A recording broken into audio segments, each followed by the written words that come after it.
इस कहानी में हमें दिखाया जाता है कि एक जहरीला वायरस फैलने की वजह से पूरी दुनिया के सभी इंसान ज़ॉम्बी में बदल चुके हैं। लेकिन ये कोई आम ज़ॉम्बी नहीं, बल्कि ये इतने तेज हैं कि दौड़ते हुए हवाई जहाज को भी पकड़ सकते हैं। कुछ तो इतने चालाक हैं कि इंसानों से भी हटकर सोच सकते हैं, और कुछ ज़ॉम्बी कई किलोमीटर दूर अपने टारगेट को सूंघने की ताकत से ढूंढ सकते हैं।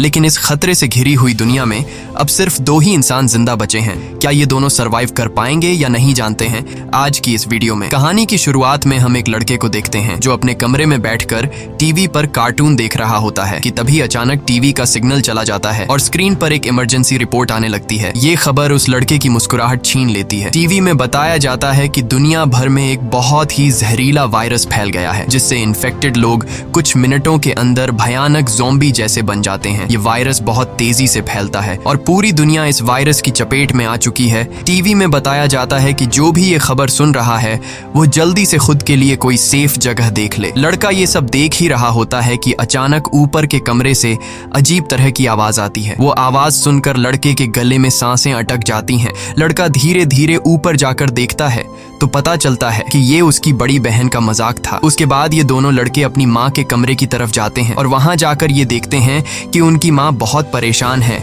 वो अपने हस्बैंड को फोन करके इस सिचुएशन के बारे में बताती है। उसका हस्बैंड जो एक पायलट है वो अपने बच्चों और वाइफ को बताता है कि हर तरफ ये वायरस तेजी से फैल रहा है, इसलिए तुम सब घर पर मेरा इंतजार मत करो और जल्दी से किसी तरह करके इस शहर से दूर निकल जाओ। वो अपने बच्चों से कहता है कि परेशान मत हो, तुम्हें कुछ नहीं होगा, तुम्हारी माँ तुम्हें एक सेफ जगह में ले जाएगी। वो अपने हाथ में पहना हुआ लकी ब्रेसलेट अपने बच्चों को दिखाता है, जो कि ये ब्रेसलेट उसकी बेटी एबिगेल ने बनाया था। ये देखकर एबिगेल बहुत खुश हो जाती है। दूसरी तरफ उनकी माँ जल्दी जल्दी से सामान इकट्ठा कर रही होती है। तभी उन्हें बाहर से चिल्लाने की आवाजें सुनाई देने लगती हैं, इसलिए वो जल्दी से अपने दोनों बच्चों को लेकर घर से बाहर निकल आती है। जैसे ही वो कार में बैठने वाले होते हैं, अचानक एक ज़ॉम्बी उन बच्चों की माँ पर अटैक कर लेता है। डर के मारे एबिगेल जल्दी से कार के नीचे छुप जाती है और अपनी आंखों के सामने अपने छोटे भाई और माँ को ज़ॉम्बी के हाथों मरते हुए देखती है। वो ज़ॉम्बी उस छोटी बच्ची को देख नहीं पाता और वहां से चला जाता है। ये छोटी लड़की डर से कांप रही होती है कि तभी वो देखती है कि उसकी माँ भी एक ज़ॉम्बी बन चुकी है। लड़की की माँ अपनी बेटी को देखकर उसकी तरफ बढ़ने लगती है। इससे पहले कि वो अपनी बेटी को मार पाती, ठीक उसी समय पर एक अंकल फरिश्ते की तरह आकर एबिगेल की माँ को मार देता है और एबिगेल को बचा लेता है। थोड़ी देर बाद वो देखते हैं कि एबिगेल का छोटा भाई भी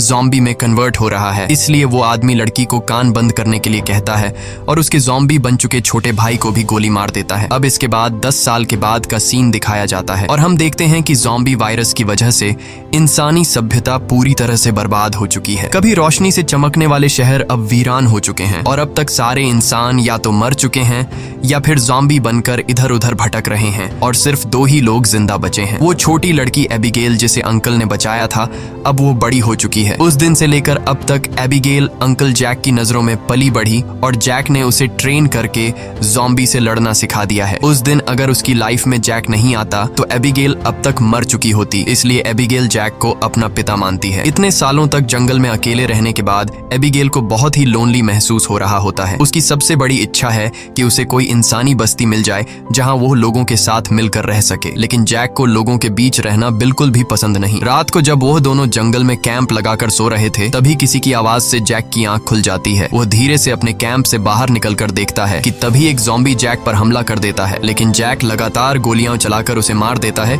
और एबिगेल भी वहां पर पहुंच जाती है। इन दोनों को पिछले 10 सालों से जंगल में ज़ॉम्बीज का शिकार करते हुए इतना एक्सपीरियंस तो हो गया था कि ज़ॉम्बी झुंड बनाकर एक साथ मिलकर रहते हैं। वह समझ जाते हैं कि आसपास और भी जरूर ज़ॉम्बीज होंगे, इसलिए वो जल्दी यहाँ से निकलने की तैयारी करने लगते हैं और घोड़े पर बैठकर निकल जाते हैं। तभी रास्ते में उनके घोड़े हिनहिनाने लगते हैं। जैक समझ जाता है कि खतरा नजदीक है। दोनों चारों तरफ देखते हैं तो दूर एक जीप ज़ॉम्बी से गिरी हुई दिखाई देती है, जहां एक नॉर्मल इंसान खुद को ज़ॉम्बी से बचा रहा था। अब वैसे भी दुनिया में इंसान बहुत ही कम बचे थे, इसलिए अब इन दोनों को हर हाल में उस आदमी को ज़ॉम्बी से बचाना था। जैक एबिगेल के निशाने का टेस्ट भी लेना चाहता था, इसीलिए वो एबिगेल से कहता है कि तुम इस आदमी को बचाओगी ताकि पता चले कि वह पूरी तरह से ट्रेन हो चुकी है या नहीं। जैक उसे कहता है कि सुकून से टारगेट को निशाने पर करो और फिर उसे शूट कर दो, लेकिन एबिगेल जल्दबाजी में गोली चला लेती है, जिससे वो गोली ज़ॉम्बी के साथ साथ उस सर्वाइवर को भी लग जाती है। ये देखकर जैक एबिगेल पर काफी गुस्सा करता है, जिसके बाद वो दोनों इंसान के पास जाते हैं। वो देखते हैं कि यह आदमी अब बच नहीं सकता, इसलिए जैक उसे खुद ही मार देता है ताकि अगर उसे ज़ॉम्बी ने काटा हो तो वो दोबारा जिंदा न हो जाए और हमारे लिए खतरा न बने। उसके बाद वो दोनों उस मरे हुए आदमी की कार से जरूरत की सारी चीजें लेने लगते हैं। जैक मरे हुए आदमी के जूते ले लेता है और जैसे ही वह उन जूतों को पहनता है तभी वहाँ मरे हुए आदमी के और साथी भी आ जाते हैं और बहुत सारे हथियारबंद लोग उन्हें घेर लेते हैं। एक बंदा जब मरे हुए इंसान के जूतों को जैक के पैरों में देखता है तो उन्हें शक होने लगता है कि उन्होंने सामान लूटने के लिए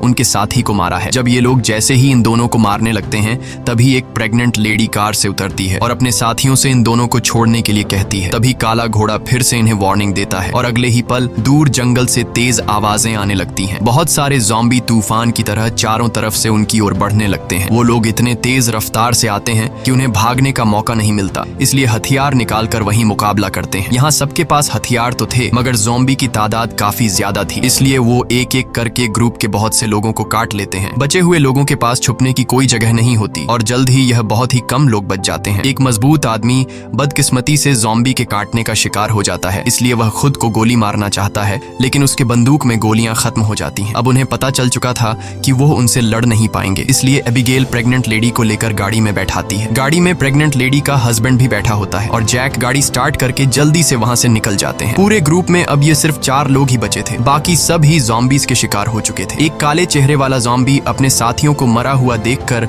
बहुत ज्यादा गुस्सा हो जाता है। उधर ये चारों ज़ॉम्बीज से जान छुड़ाकर गाड़ी में सफर कर रहे होते हैं। रास्ते में जैक पीछे बैठी लेडी से पूछता है कि तुम हो कौन और यहाँ क्या कर रहे थे। पूछने पर पता चलता है कि यह बचे हुए लोग शिप टाउन नाम की जगह पर जाना चाहते थे जहाँ पर सेफली इंसान रहते हैं। वहाँ जरूरत की तमाम फैसिलिटीज हैं और हम सब वहाँ जाकर एक नॉर्मल जिंदगी गुजारना चाहते थे। ये सुनकर एबिगेल बहुत खुश होती है क्योंकि यही तो वो जगह है जहाँ वह हमेशा से जाना चाहती थी। जिस पर जैक ने कहा कि यहाँ पर कोई भी ऐसी कॉलोनी वगैरह नहीं है, मैं पिछले 10 सालों से यहाँ वहाँ भटक रहा हूँ, मुझे तो कोई ऐसी कॉलोनी नहीं दिखाई दी। तभी अचानक बीच रास्ते में उनकी गाड़ी खराब हो जाती है। इस दौरान प्रेग्नेंट लेडी का हस्बैंड बाहर निकलता है जिसका नाम डेविड है। वह उनसे कहता है कि मैं एक मैकेनिक हूँ और मैं इसे ठीक कर सकता हूँ, लेकिन औजार न होने की वजह से गाड़ी ठीक नहीं हो पाती, इसीलिए यह लोग गाड़ी को यहीं पर छोड़कर पैदल सफर करने लगते हैं। कई किलोमीटर सफर करने के बाद वह लोग एक वीरान सोसाइटी में पहुंच जाते हैं। यहाँ ऊंची इमारतें अभी भी खड़ी हैं लेकिन हर तरफ मौत की शांति छाई हुई है। ये लोग सबसे पहले इस जगह की अच्छी तरह से जांच भी करते हैं। जब उन्हें कोई खतरा महसूस नहीं होता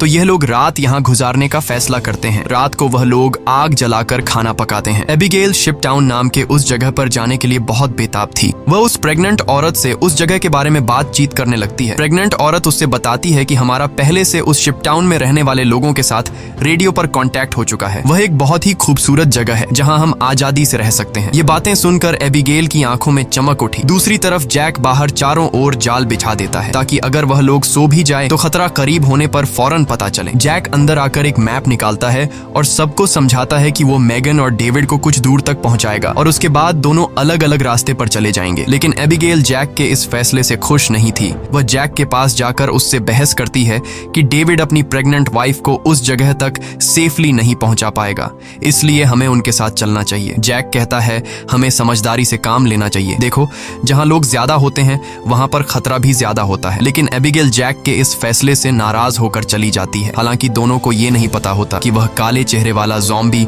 उनकी गाड़ी को सूंघते हुए वहां तक पहुंच चुका है। अगली सुबह एबिगेल छत पर बैठकर अपने बचपन की फोटोज देख रही होती है कि अचानक नीचे पेड़ों से सरसराहट की आवाज आती है। वह समझ जाती है कि ज़ॉम्बी अंदर आ गए हैं और सबको वार्निंग देने के लिए नीचे दौड़कर जाती है कि तभी रास्ते में एक ज़ॉम्बी भी उसके पीछे लग जाता है। एबिगेल खुद को बचाते हुए ऊपर सीढ़ियों पर चढ़ने लगती है और पीछा करने वाले ज़ॉम्बी को झटका देते हुए नीचे गिरा देती है। लेकिन इस चक्कर में उसका बैलेंस बिगड़ जाता है जिससे वह भी नीचे गिरने वाली होती है। लेकिन तभी जैक ने वक्त पर आकर उसे बचा लिया। थोड़ी देर बाद काले चेहरे वाला ज़ॉम्बी अपने साथियों के साथ वहां पहुंच जाता है क्योंकि उसे पता चल जाता है कि उनका साथी कहां पर मरा है। लेकिन वह पहले से बिछाई गई जाल में फंस जाते हैं जिसमें काफी सारे ज़ॉम्बी मारे जाते हैं। जैक धमाके की आवाज सुनकर समझ जाता है कि ज़ॉम्बी का झुंड उस जगह तक पहुंच गया है जहां हम कल रात ठहरे थे और ज़ॉम्बी अभी तक उनका पीछा कर रहे हैं। लेकिन अच्छी बात यह थी कि ये लोग उस जगह को छोड़कर वहां से आगे निकल चुके थे। तभी रास्ते में एबिगेल को याद आता है कि थोड़ी दूर पर एक छोटा सा हवाई अड्डा है जहां पर मेरे फादर काम किया करते थे। शायद वहां कुछ हवाई जहाज बचे हों जिससे हम आसानी से शिप टाउन तक पहुंच सकते हैं। लेकिन जैक कहता है कि अगर हम एयरपोर्ट गए तो वह एक खुली जगह है और अगर वहां ज़ॉम्बीज ने घेर लिया तो वहां हमारे पास जान बचाने का कोई रास्ता नहीं होगा और मुश्किल है कि हमें वहां एरोप्लेन भी मिल जाए। लेकिन एबिगेल के बार बार कहने पर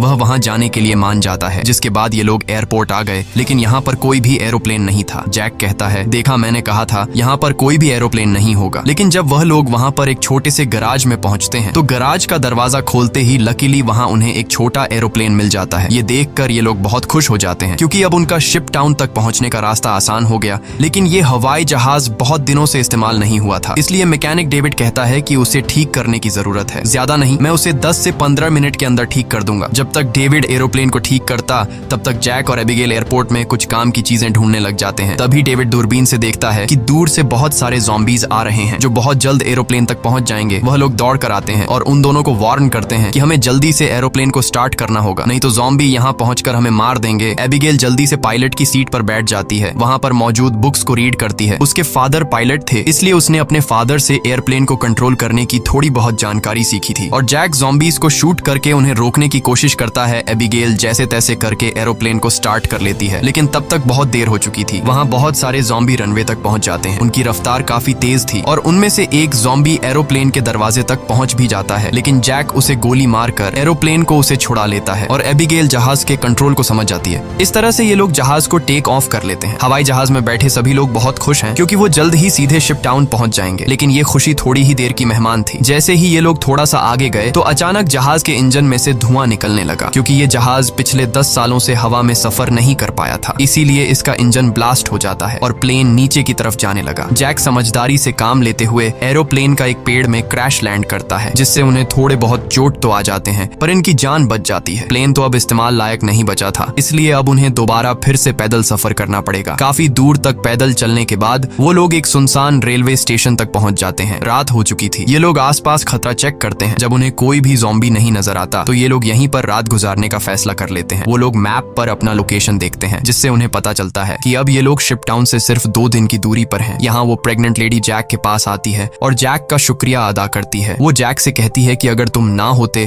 तो हम कभी भी यहाँ तक नहीं पहुँच पाते। ये सुनते हुए जैक को भी मैगन से हमदर्दी होने लगी। वो उसे अपनी स्टोरी सुनाता है कि आज से 10 साल पहले जब ये ज़ॉम्बी वायरस शुरू हुआ था तो उसे सबसे पहले अपनी पत्नी को जान से मारना पड़ा क्योंकि वो उसे काटने आ रही थी। इसीलिए तब से लेकर आज तक उसके अंदर का इंसान कहीं मर सा गया है। अब इस दुनिया में सिर्फ उसके पास एबिगेल ही है जिसे वो हर एक कीमत पर जिंदा रखेगा।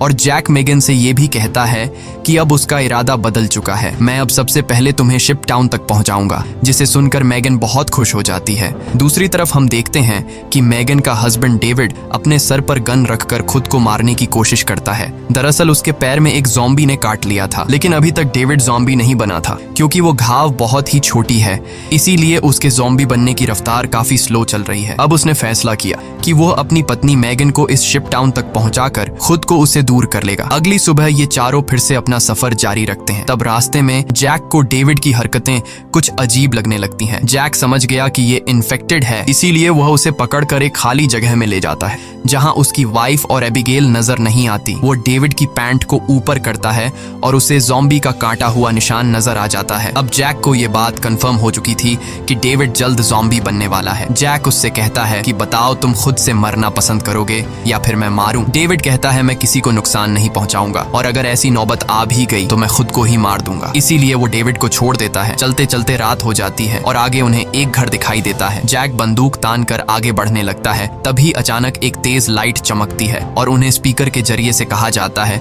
कि अपनी वेपन्स नीचे रख दो वरना गोलियों से छलनी कर दिया जाओगे। अब उन्हें पता चल जाता है कि अंदर कोई इंसान ही है। एबिगेल आगे बढ़ती है और कहती है कि हमारा यहाँ आने का मकसद किसी को नुकसान पहुँचाना बिल्कुल भी नहीं है, बस हमें मदद चाहिए। तभी उस घर का मालिक बाहर आता है। वो कहता है कि तुम लोगों को यहाँ ढेर सारा खाना और रात गुजारने दिया जाएगा, मगर एक शर्त पर, तुम सबको अपनी बंदूकें बाहर ही छोड़नी होंगी। जब ये लोग अपने वेपन्स बाहर छोड़ देते हैं तो वो आदमी उन्हें घर के अंदर ले जाता है। ये आदमी सबको घर के अंदर वेलकम करते हुए बताता है कि मैं एक साइंटिस्ट हूँ, मैं यहाँ पर अकेला रहता हूँ, अगर मैं चाहता तो यहाँ से जा सकता था, लेकिन ऐसी जगहों पर मुझे रिसर्च करने में आसानी होती है। यहाँ वो इन सबको बहुत अच्छा खाना देता है जिसे वो सब देखकर हैरान रह जाते हैं क्योंकि ऐसा खाना उन्होंने काफी लंबे अरसे से नहीं खाया था। वो लोग खाने पर टूट पड़ते हैं। खाना खाने के बाद वो साइंटिस्ट इन लोगों के लिए ड्रिंक्स भी लाता है। वो सब बहुत खुश थे क्योंकि इतने दिनों बाद सबको आराम से बैठकर बातें करने का मौका मिलता है। लेकिन साइंटिस्ट की बातें सुनते हुए उन्हें कुछ अजीब लगता है। साइंटिस्ट कहता है कि देखो, ये जो वायरस फैला है वैसे तो ये बहुत बुरी चीज है, लेकिन दूसरी तरफ इससे इंसान अपग्रेड भी हुए हैं, जैसे कि कमजोर इंसान खत्म हो जाएंगे और जो ताकतवर होगा वो जॉम्बी बनकर जिंदा रहेगा। वो कहता है कि जॉम्बी सिर्फ खाने के लिए जीते हैं ना कि तरक्की के लिए, इसलिए जॉम्बीज को दुनिया पर राज करना चाहिए। ये सुनकर उन चारों को बहुत ही अजीब लगने लगता है। तभी डेविड को अपनी तबीयत ज्यादा खराब लगती है और वो बाथरूम में जाता है। बाथरूम जाकर वो शीशे में देखता है कि उसके बॉडी में वायरस पूरी तरह से फैल चुका होता है। जब डेविड वापस हॉल में आता है तो देखता है कि जैक और बाकी लोग बेहोश पड़े हैं। दरअसल साइंटिस्ट ने शराब में बेहोशी की दवा मिला दी थी। ये देखकर डेविड साइंटिस्ट पर हमला करने लगता है कि तभी साइंटिस्ट अपने हाथ में पकड़े हुए एक डिवाइस का बटन दबा देता है। डेविड को अचानक बहुत कमजोरी महसूस होती है और वो जमीन पर गिर जाता है। साइंटिस्ट कहता है कि इस डिवाइस को मैंने सालों की मेहनत के बाद बनाया है, जिससे मैं दुनिया के किसी भी कोने में जा सकता हूँ और इस डिवाइस की मदद से ज़ॉम्बी मेरा कुछ भी नहीं बिगाड़ सकते। साइंटिस्ट ने एक ऐसा डिवाइस बना लिया था जिससे वो ज़ॉम्बीज को कंट्रोल कर सकता था, यानी कि अब वो पूरी दुनिया का राजा बनकर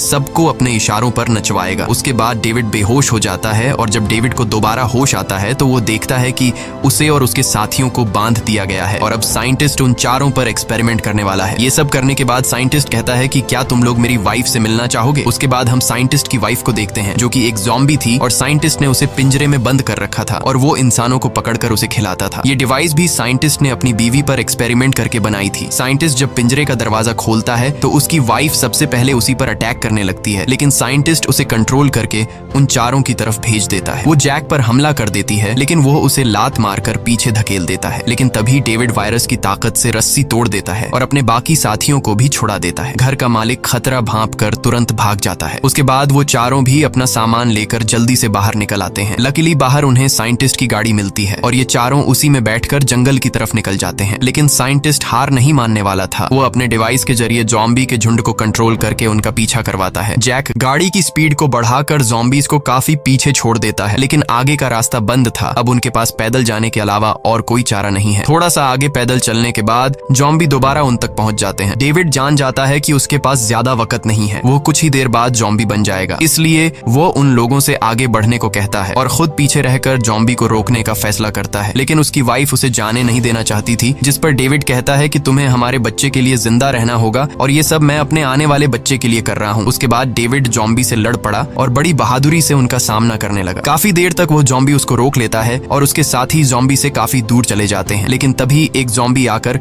डेविड को मार देता है। जैक मेगन को गोद में लेकर आगे की तरफ बढ़ता है और फाइनली ये लोग उस जगह तक पहुंच जाते हैं जहां पर इंसानों की बस्ती थी। एबिगेल मदद मांगने के लिए चिल्लाने लगती है क्योंकि उनके पीछे बहुत सारे ज़ॉम्बी थे। ऊपर टावर पर बैठे 2 पहरेदारों ने उन्हें देख लिया और वो अब स्नाइपर से ज़ॉम्बीज को शूट करके उन्हें कवर देने लगे। जल्द ही उन लोगों के लिए एक बोट भी भेजी जाती है और ये तीनों उस बोट में बैठकर शिप टाउन के अंदर पहुंच जाते हैं। काले चेहरे वाला ज़ॉम्बी अपने साथियों को आगे बढ़ने से रोकता है क्योंकि आगे पानी का रास्ता है और वह उसे पार नहीं कर सकते थे। दूसरी तरफ मेगन की डिलीवरी होने वाली थी और उसे तुरंत इलाज की जरूरत थी। अच्छी बात यह है कि यहाँ डॉक्टर और हॉस्पिटल की फैसिलिटी भी मौजूद थी। अगली सुबह हम देखते हैं कि इस जगह को कई बड़े जहाजों से जोड़कर एक टाउन बनाया गया है जिसके चारों तरफ पानी है। जैक एबिगेल से कहता है कि अब हमें यहाँ से जाना चाहिए, लेकिन एबिगेल ने यहीं रहने का फैसला कर लिया है। उसे लोगों के बीच रहने में बहुत मजा आ रहा है। इसी बात पर दोनों में बहुत झगड़ा होता है। तभी एक डॉक्टर आती है और बताती है कि मेगन ने एक बेटी को जन्म दिया है, लेकिन खून ज्यादा बहने की वजह से वो शायद ज्यादा दिन नहीं जी पाएगी। ये सुनकर जैक का मन उदास हो जाता है। वह जल्दी से हॉस्पिटल के कमरे में जाता है। मेगन बहुत कमजोर हो चुकी है और वह अपनी बेटी को जैक के हवाले करना चाहती है और वह चाहती है कि वह भी एबिगेल की तरह बड़ी हो। जैक को अपनी मरी हुई वाइफ की याद आती है और मेगन की बेटी को अपने पास रखने के लिए तैयार हो जाता है। इधर एबिगेल एक हैंडसम लड़के के साथ एंजॉय कर रही होती है। उसने कभी सोचा भी नहीं था कि इतने सारे लोग एक साथ बैठकर शराब पी सकते हैं और खूबसूरत संगीत पर जमकर नाच गा सकते हैं, इसलिए उसका यहीं रुकने का इरादा और भी पक्का हो जाता है। थोड़ी देर बाद एबिगेल उस हैंडसम लड़के को चुपके से एक कैबिन में जाते हुए देख लेती है। उसे देखकर वह भी अंदर चली जाती है। वहां पहुंचकर वह देखती है कि ये कैबिन पूरी तरह से तारों और बमों से भरा हुआ है। वहां एक वायरलेस स्विच भी लटका हुआ होता है। जैसे ही वह उस स्विच को टच करती है तभी वह लड़का भाग कर आता है और बताता है कि उन्होंने शिप टाउन के नीचे बम लगाए हैं। अगर कभी ये जगह खतरे में पड़ती है तो लोग उस रास्ते से भाग जाएंगे और बाहर से इस जगह को उड़ा देंगे। लेकिन दोनों को बिल्कुल भी अंदाजा नहीं होता कि ये दिन इतनी जल्दी आ जाएगा। वह साइंटिस्ट गुस्से में वहां तक भी पहुंच जाता है। वह देखता है कि इन लोगों ने बहुत सारे ज़ॉम्बीज को मार दिया है जिनके सहारे वह इस दुनिया पर राज करना चाहता है। वह अपने कंट्रोल डिवाइस के जरिए उस काले चेहरे वाले ज़ॉम्बी राजा को अपने कंट्रोल में कर लेता है। साइंटिस्ट की मदद मिलने के बाद शिप टाउन के नीचे का पानी अब उन्हें नहीं बचा सकता था। बहुत सारे ज़ॉम्बी पानी के नीचे से उन शिप्स पर पहुंच जाते हैं और लोगों पर अचानक अटैक कर लेते हैं, जिनमें से बहुत से लोग मारे जाते हैं। लोगों के बीच हलचल मच जाती है। इधर जैक को भी इस बात का पता चल जाता है कि ज़ॉम्बीज ने अटैक कर लिया है। जैक को एबिगेल की चिंता होने लगती है और वह उसे ढूंढने लग जाता है। वह ज़ॉम्बीज को मारते हुए आगे बढ़ता है और आखिरकार वह एबिगेल को ढूंढ लेता है। दूसरी तरफ सन की साइंटिस्ट भी शिप पर पहुंच जाता है और एबिगेल को पंच मारकर नीचे गिरा देता है। ये देखकर जैक गुस्से में आकर साइंटिस्ट की तरफ दौड़ने लगता है कि तभी एक ज़ॉम्बी बीच में आकर उसे धक्का देकर नीचे टैंक में फेंक देता है और वहां वह साइंटिस्ट भी पहुंच जाता है और जैक से बदला लेना चाहता है। वह जैक को लात मारकर गिरा देता है, लेकिन जैक को पता था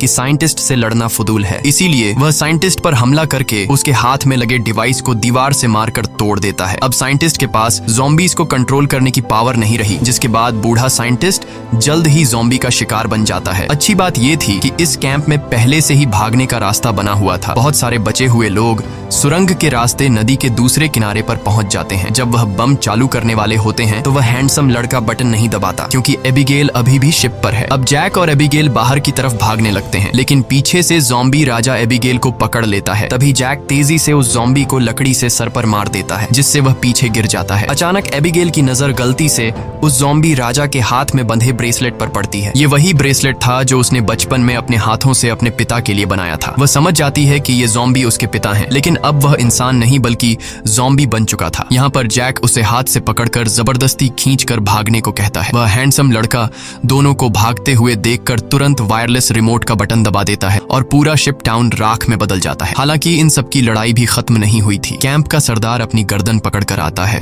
क्योंकि लड़ाई में उसे ज़ॉम्बी ने काट लिया था। वायरस के फैलने से पहले ही काले चेहरे वाले ज़ॉम्बी ने उस पर हमला कर दिया। हैरानी की बात यह थी कि ज़ॉम्बी राजा भी धमाके में बच गया था। जैक तुरंत दौड़कर उस ज़ॉम्बी राजा से लड़ने लग जाता है, लेकिन जैक ज़ॉम्बी राजा के सामने कमजोर पड़ रहा था। इसीलिए एबिगेल जमीन से बंदूक उठाती है और ये जानते हुए भी कि सामने खड़ा ज़ॉम्बी राजा उसका पिता है, लेकिन वह उसे पालने पोसने वाले जैक को मार रहा था।